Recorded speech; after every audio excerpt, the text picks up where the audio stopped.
In a world where... Is this thing on? Barely.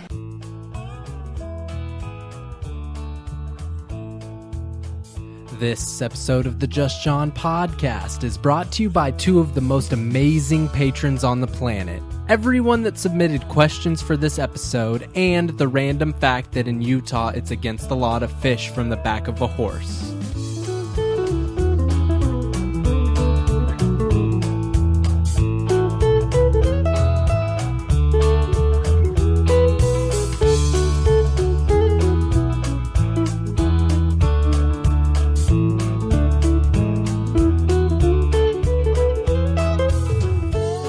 What up, homies? I'm your host, John Medina, and this, my fine ladies and gentlemen, is the Just John podcast, episode 26 for the week of February 20th.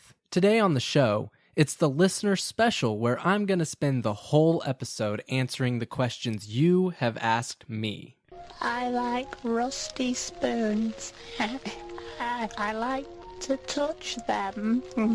The first set of questions come from Mike Jolitz, at Mike Jolitz on Twitter. The first question he asked is, are we alone in the universe? I don't think so. It's hard to assume that with how big the universe really is, which is kind of hard to understand when you try to start to really think about it. But with how big it is, I don't think there's any way that Earth is the only planet with life and the only planet with advanced life. What year is it? He also asked, should Hollywood stop doing remakes? Yes and no. I guess what I'm trying to say is they should stop making bad remakes, but then again, with that mentality, we should hope that they'd stop making bad movies completely, which isn't likely to happen, not anytime soon, but occasionally a remake will be really good or even better than the original. Now, it doesn't happen all the time, but I think that it can happen. I mean, if you think about it, Scarface, the Al Pacino Scarface, is a remake of a movie from like the 1920s or something like that. So remakes have been happening for a long time, and Hollywood uses a recipe. They always have. You know, a story is about one of three things: man versus man versus himself, or man versus nature. And so if you really boil it down, most stories are based on something else. They get inspiration from something else.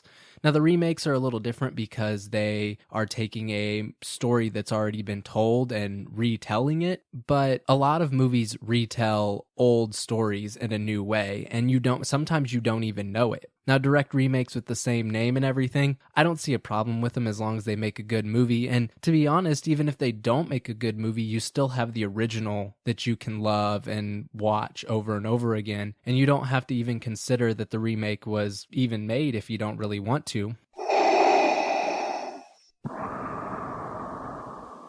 He also asked, is podcasting going to destroy terrestrial radio? I don't think it's going to necessarily destroy terrestrial radio. Now, it's one of those situations where radio towers, I believe, will become obsolete fairly quickly. They will stop streaming your radio on the AM/FM streams, and it will become an internet-only service. Now, podcasts already utilize the internet, so it'll be really easy for them to integrate right into it. I mean, to be honest, I don't even listen to the radio in the car. I either listen to satellite radio or I listen to podcasts that I've downloaded on my phone. So for a lot of us, that's already kind of the way it is, but when terrestrial radio dies, and it will eventually, I'm not sure that it will be in my lifetime, but it will eventually. But I don't think podcasting will get the title of destroying terrestrial radio. I think that the internet will get that title, because there will always be people that want to listen to music when they drive. Now, whether someone hosts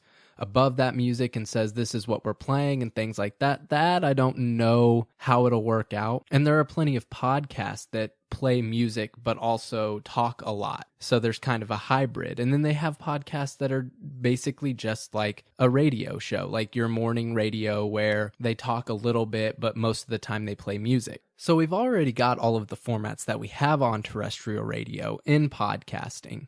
And with the adoption of the internet into cars, it will be a lot easier for podcasting to take over. But I don't think it'll get the title of killing radio. I march in your general direction. Your mother was a hamster, and your father smelt of elderberries. Will commercial space travel ever be a reality? I mean, technically it already is. You can drop like $1 million and they'll take you into the stratosphere, I believe. You can buy the ticket and it's like a one-person plane and you go in, well, a two-people plane, but one's the pilot, obviously, and you go and you get into space and you're waitlist for, like 30 seconds or whatever, and then you come back down. So technically, I guess it already is, but I'm going to take it as he's asking like into full outer space, like take a trip to Mars commercially. And I think that it will be eventually. Not within my lifetime for sure, but eventually it will be. I mean, we are getting to the point where we want to permanently put people on other planets. We want to build a livable habitat on Mars. And that will continue. And as our technology increases and our understanding of space and physics it continues, we will find a way to travel far, fast,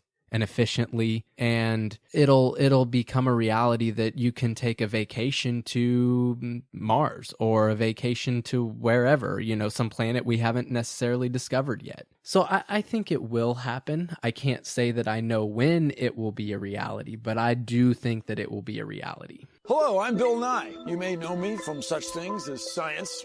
And the final question from Mike Jolitz is, can Kim Kardashian's butt get bigger and still not be considered fat? Is it already not considered fat? Because I was under the impression that that was already a term used to describe Kim Kardashian's butt. But I guess, if it's not already used to talk about Kim Kardashian's butt, I don't think it could get any bigger and not be on the consideration list for being called fat. Because, I mean, that's a lot of ass. If you ask me, that's just a lot of ass on Kim Kardashian right there. So, none would be my answer to that question, I guess. Kim Kardashian's butt cannot get any bigger and still not be considered fat. People in Iowa, be prepared!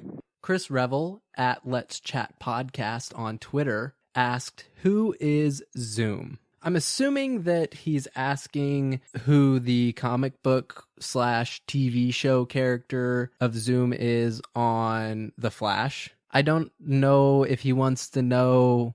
I'm not sure if the question means who is the character that is playing Zoom, like what is Zoom's real name, or if he just wants an explanation as to who Zoom is. Now, full disclosure, my comic book knowledge of Zoom is not, I don't have a lot of it, I guess I should say. In the comic book, Zoom was the third Flash, which was Wally West. He was his friend, I believe, and something happened, like they got, Zoom wanted the Flash to do something for him, like go back in time, and he didn't, and so it caused a bunch of issues, and I think Zoom ended up being paralyzed, and then he tried to use the treadmill that the Flash has to go back in time, and it exploded, and it gave him abilities to where he could slow down time, and so he appeared to be super fast. And I think he ended up becoming a good guy again in the comics and all this kind of stuff. In the TV show, now I am a few episodes behind on The Flash, but in the TV show, it appears that he is a speedster as well, that he has the same abilities that the Flash has. He's voiced by Tony Todd in the show, but we don't actually know his name. We don't know who he is. We don't know what his backstory is on the show. And, the shows are allowed to take some liberties apart from the comic books because, and this is the thing about source material. So, especially comic books, there's been so many different versions of all the heroes and villains, and origin stories have changed, and everything has changed over the course of the comic books. And now we see movies and TV shows come out, and we hear people say, well, that's not staying true to the comic. Why are you doing that? That's horrible. That's ridiculous. You're just making it that way so that more people will watch your show. And while that's true, because after all, they're in it to make money, they're not in it to please the people that have read the comic books, because those people are going to keep reading the comic books. And comic books haven't been making a ton of money over the past 10 to 15 years. but these TV shows and these movies are making a lot of money. So there is a part of them that wants to apply to the general moviegoer or TV show audience. And you can't blame them for that because they're a business and they're in it to make money. But they can take some liberties because the comic books have taken liberties. Things have been different in different story arcs on the comics. Abilities, names have changed. You know, they've given reasons why, and you can't say that they won't on the TV show. So Zoom is, I don't know who Zoom is on the TV show. I'm not even sure if they're going to keep his name the same. I'm really not sure how any of it's going to work out, but I look forward to watching it and finding out for sure. The local news of the week. At Let's Chat Podcast also asked, if they make the Hyperloop, would you go on the first ride open to the public? Now, if you don't remember, I talked about the Hyperloop a couple episodes ago, and my answer to this question would be maybe, probably not. And the reason why is because it's awesome. I love it, and I think it's cool, and I know they're going to do a ton of testing before they come out with it. I mean, they're going to put it through every kind of test they can think of. They're going to make sure that it's as safe as they can possibly make it. But the first ride still, I don't know. I mean, if somebody came up to me and said, hey, we'd like to fly you out to California, we want you to be on the first Hyperloop, I'd probably risk it for the biscuit and do it. But if I had to make the journey there myself, no. Just because it's not worth it to me to spend all this money to go and ride it, and one, it either not work or it not, you know, something fails or it explodes and I die. That'd be really unfortunate. And so yes and no. Yes, if somebody paid for it all inclusive, yes, I would be on the first ride. If it wasn't, I was left to my own means, no. Now, if I did it, I'd still be scared. Don't get me wrong. But yeah, I'd try it. Why not? This is Frankie McDowell, my own TV station live in Sydney, Nova Scotia. The next question was asked by Donna Tuggle, or at Donna T. Lynn on Twitter. Do you think TV/whoever station should make anchors cake makeup on their faces to cover natural freckles? No. I think that is ridiculous. I think that is discrimination, and I don't even understand why they would care. People are born with freckles, and freckles is part of who they are. And the best thing about a TV news anchor or somebody hosting a show or whatever is that they are who they are, because that's what attracts people to watch it. A lot of people can do these things. A lot of people can be on TV. A lot of people can be on YouTube. A lot of people can podcast. But the thing that keeps people coming back over and over again is part who that person is. The content could be the greatest thing in the world, but no one's going to find it, no one's going to see it unless people like who that person is. So I don't think that faking who those TV anchors are and what they look like is beneficial in any way. And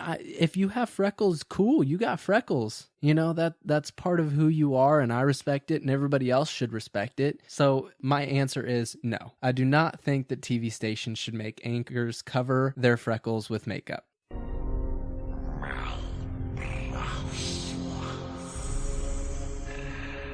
All right, we're about halfway through the show, and as is tradition, I am going to play a little music for you guys. This song is called Silent Cities, and it is by the band Here We Harbour.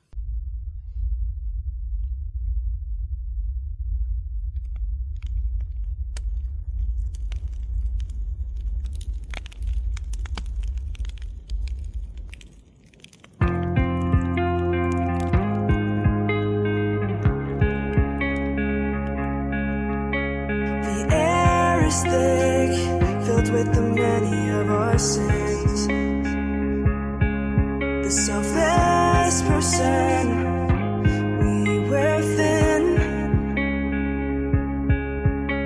We'll never make it out alive. We do what we can to survive. We only have ourselves to blame. Tell me, are you proud of your name?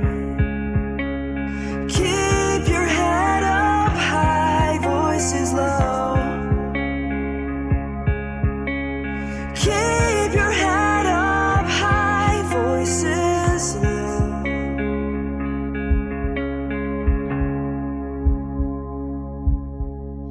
It's burning to the ground, the air is all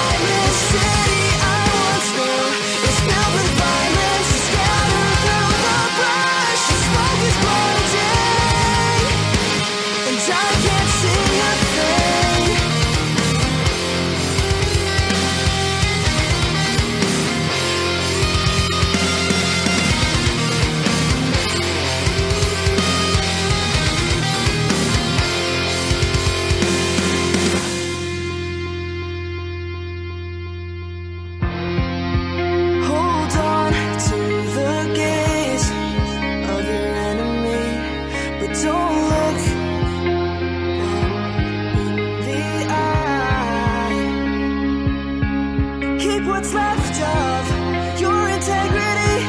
These decisions you make stay with you for the rest of your life. Soon to come, countless nights of waking up to the sound of a gun and the vision of what now is a lifeless person. You will never know anything about it's burning to the ground. The air is silent. The city I once knew is filled with violence. Scattered through the brush. The smoke is burning, and I can't see a thing.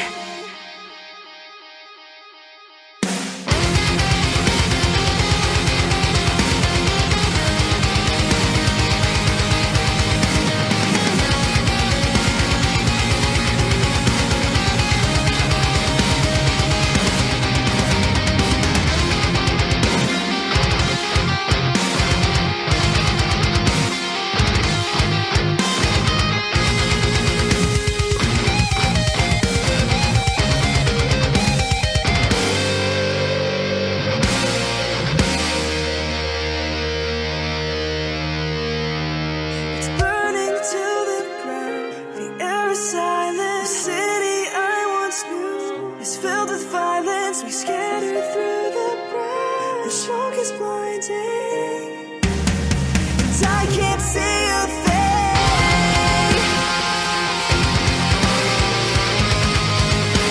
And I can't see a thing.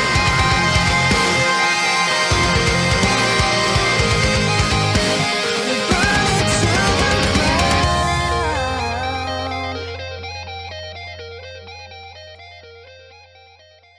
Again, that song was called Silent Cities, and it was by the band Here We Harbour. And like usual, I will have links to all their various social media in the show notes below. Don't tase me, bro.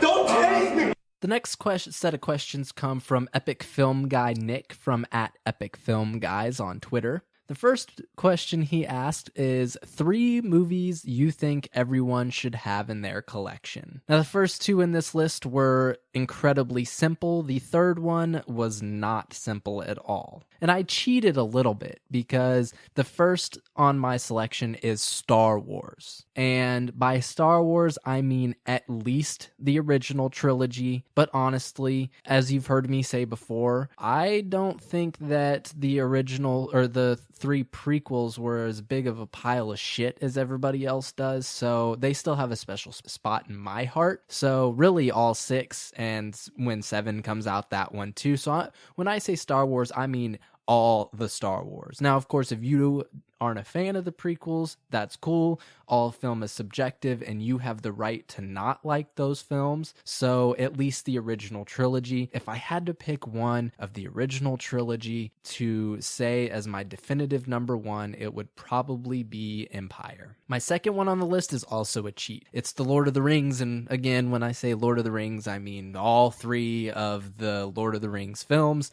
But if I have to boil it down and only pick one, I'm gonna have to go with Return of the King because it just culminated everything so perfectly. Now, number 3 on the list was super difficult because so many movies came to mind when I was reading this question and when I was trying to think about it, and I was like, oh my gosh, I really don't know what to put. When I have a choice of 3, I automatically already know what my top 2 are gonna be. Number 3 was just super difficult. So for right now, I've settled on Saving Private Ryan. Ask me this exact question in 6 months on the 1-year anniversary special, and I guarantee my number 3 will probably be different. But that's a good movie, and I think if you haven't seen it, you need to watch it, and it's really a movie that you can watch over and over again. Betweer. The next question he asked is, what sport do you love playing the most? I'm not the most athletic guy in the world, never have been. Probably never will be unless I get struck by lightning or fall in a vat of chemicals that turn me into some kind of superhero, or maybe if I get Michael Jordan's tennis shoes from when he was my age, which I couldn't fit into anyway. So I'm not athletic, but I do still enjoy trying to play sports. And the one that I enjoy playing the most is basketball. I've always had a love for basketball. I tried to play basketball when I was in middle school, and I knew I sucked. And so finally, I just accepted that I was never going, no matter how hard I practiced or tried, I was never going to be ball is life NBA material, but I still enjoy playing it during the summer or indoors with my friends. It's still a fun thing to play.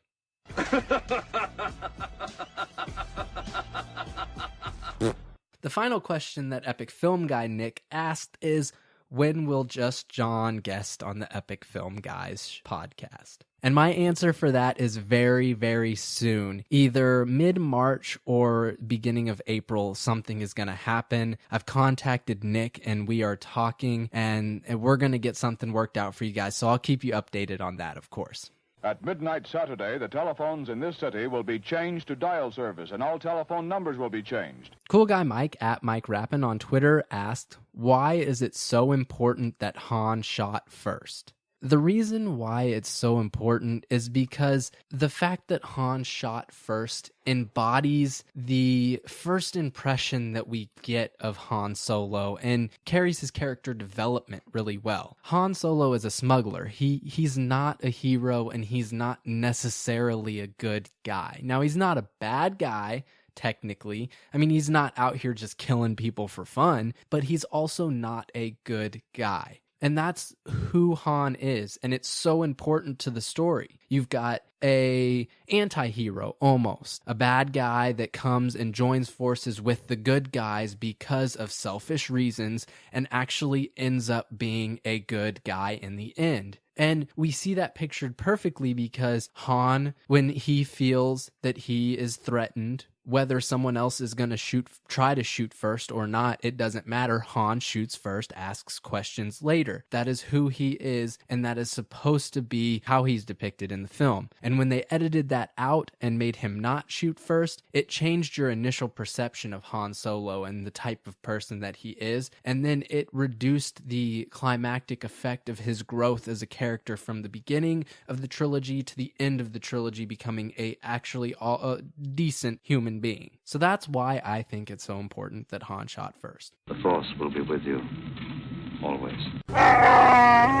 Paul at the Countdown PC on Twitter asks, what will end the world's unhealthy obsession with the Kardashians? Well, the fact that on this listener special, 2 of the questions we're talking about Kim Kardashian makes the answer to this question a little bit easier. Nothing. Age, time, I guess, would be the accurate answer. Eventually they will get old and not be as entertaining, or they will just die. And after that, you know, there will still be some obsession, and there may be a renewed obsession when one of them passes away, but eventually time will take its course and they will fade away. It's really, really, really hard to become immortal. And I don't mean actually physically immortal like living, because as far as we know, that's impossible, but who knows? To become immortal in the arts is something that very few have done. I mean, out of the billions and billions and billions of people that have been on this planet, how many of them have lived on in the past 1,000 years? You've got Shakespeare, you've got Mozart, you've got Newton, people like that have survived and that have achieved immortality. But I don't think the Kardashians are one of them. So someone may come and knock them off their pedestal, but they will still have some relevancy for a long time. But eventually time will run its course, and they will not be as big of a part of American culture as they used to be. I guess you could say things are getting pretty serious. If there was one genre of films that you would retire, never to be made again, what would it be? That's a ridiculously hard question. I enjoy Westerns because I grew up watching them with my grandfather. I love action. I love comedy. My fiance loves rom-coms and, romantic movies. And while they're not necessarily my favorite movies in the world, I don't think that I would like to take those away because she likes them so much. I guess the genre would have to be musicals, I guess. There's some musicals that I like, don't get me wrong. I enjoy a musical. I grew up watching a bunch of different kinds of musicals, but I can always see those in play form. And there's, sure, I can see a lot of film genres in play form, but I can see a musical in play form and not even realize that it's not necessarily like it would be in the movie, because musicals are most commonly written as a play first or become a play second. And so I don't see taking that genre of film away from being a movie. I don't see as big of an issue on that. Betrayer. The final question from Paul is Jon Snow dead and gone, or will he return in anything more than a flashback? Well, to be honest, I have not read the books, and as far as I know, the books are now, the TV show's now even with the books, so I guess that part doesn't even matter, but whatever. I just want to make it a point that I have no book knowledge on this answer here. So I'm going to say that he is going to come back in more than a flashback. I don't have a lot of reasoning for this, but I think that the Game of Thrones story arc is going to start talking about mystical things. In the last few episodes of the last season, we finally started seeing some actual legit weird shit happen. Stuff that, based on the technology and the time that you feel that it's in, you know, with all of the way that everything is, it's just some weird stuff is happening. We've seen some little bit of sorcery here and there, but now we're starting to get into the mystical stuff. And so I think that Jon Snow is going to interact with this mystical stuff and be the one that carries it into the rest of Westeros and stuff like that. So I think I think he's going to come back, and I think his character is going to be carrying a lot more than he was before. Because drugs are bad, okay? And the final question for the episode, Chris from @FacesAndAcesLV on Twitter asked, if you could trade an A-list Marvel superhero for a DC superhero, who would you send over and who would you steal? This question's hard because, you know, the A-lists are all badass in their own way, and they all have their own strengths. And if you look at each team as a team, taking one out and putting one from another one in, it's kind of difficult. Now, if A-list hadn't been in this question, it would have made it a ton easier. But keeping to the rules of the question, if I had to pick, if someone had a gun to my head and said, you gotta pick, you gotta trade somebody, do it now, I would have to say that I would trade Superman for Thor. I love Thor. Thor's awesome, and he's all around badass, just like all of them really are. But I like Superman more than I like Thor. So I would have to say that just swap Superman and Thor out. Now that's going to just ruin DC's squad, but Thor for Superman, that's my answer. Allow myself to introduce myself. I had a lot of fun answering your questions. Keep them coming, and as they get asked, I'll sprinkle them into the shows going forward. Of course, like before, you can ask me anything geeky, pop culture, whatever you want, ask me and I will answer. You can ask on Twitter by tweeting at me or messaging me, on Facebook or emailing me. If you find value in the show and you want to show your support by becoming a producer, you can find out how at patreon.com/JFMedina2010. If you enjoyed the show, please show me some love by liking, thumbs up, subscribing, sharing, rating, reviewing, retweeting, or whatever it is that's used to symbolize the love of the show on the platform you're using to view it. You can follow me on Twitter at JohnnyM_Revo, and you can find me on Facebook at facebook.com/JustJohnPodcast. You can find the show at JustJohnPodcast.com, and you can listen on SoundCloud, YouTube, iTunes, Stitcher, Spreaker, and some other shit. You can email me with questions, comments, concerns at JustJohnPodcast@gmail.com. And remember, without you, I'm just some dude talking to himself on the internet. Until next time, peace out, fam.